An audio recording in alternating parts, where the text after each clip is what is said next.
रुपाली चाकणकर आज एसआयटी समोर हजर राहणार आहेत। खरात प्रकरणात नेमलेली एसआयटी रुपाली चाकणकरांची चौकशी करणार आहे।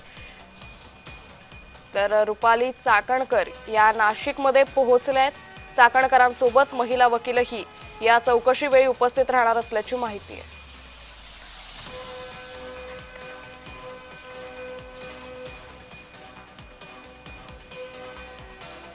तर रुपाली चाकणकर आज एसआयटी समोर हजर राहणार असल्याची माहिती सध्या समोर येते। तर खरात प्रकरणात नेमलेली एसआयटी यावेळी चौकशी करणार असल्याची माहिती सध्या समोर येते। तर रुपाली चाकणकर या पुण्याहून रवाना झाल्याची माहिती सध्या समोर येते।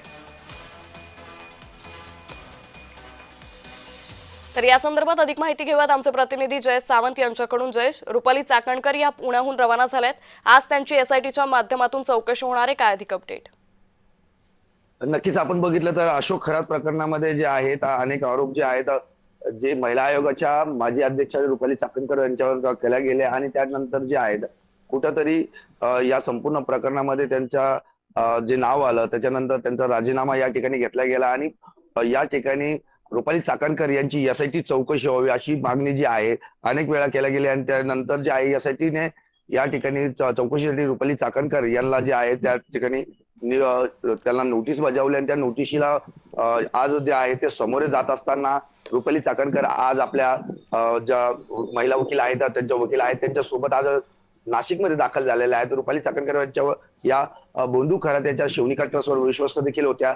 रुपाली चाकणकर आणि बोंधू यांच्यामध्ये जवळपास 117 कॉल झाल्याचा आरोप दमानी यांनी केला होता। त्याचबरोबर बोंधू खरातने जे विविध बँकांमध्ये पतसंस्थेमध्ये जे 100हून अधिक जे खाती जी आहेत ती काढली होती, त्यामध्ये देखील रुपाली चाकणकर असतील, त्यांच्या भगिनी प्रतिभा चाकणकर असतील आणि त्यांच्या कुटुंबाचे नावे खाते आहेत आणि त्याच्यातील जो आर्थिक गैरव्यवहार झाला या संपूर्ण प्रकरणामध्ये रुपाली चाकणकरांनी आपला गुरु म्हणून जे आहेत या बोंधू खरातला पुढे केलं आणि त्याच्यामुळे कुठेतरी बोंधू खरात प्रकरणामध्ये राजकीय हस्तक्षेप होत असल्याचं देखील चर्चा होती आणि आज कुठेतरी या एसआयटी मार्फत आता या चौकशीला आता कुठेतरी वेग आलेला आहे आणि आज नेमकी एसआयटी कशा पद्धतीने चौकशी करते, काय आणखी नवीन माहिती समोर येणार हे पाहणं महत्त्वाचं ठरणार आहे। निश्चित या संदर्भातले अपडेट आम्ही तुमच्याकडून घेत राहू। तुर्तास धन्यवाद जयेश, आपण दिलेल्या सविस्तर माहितीसाठी।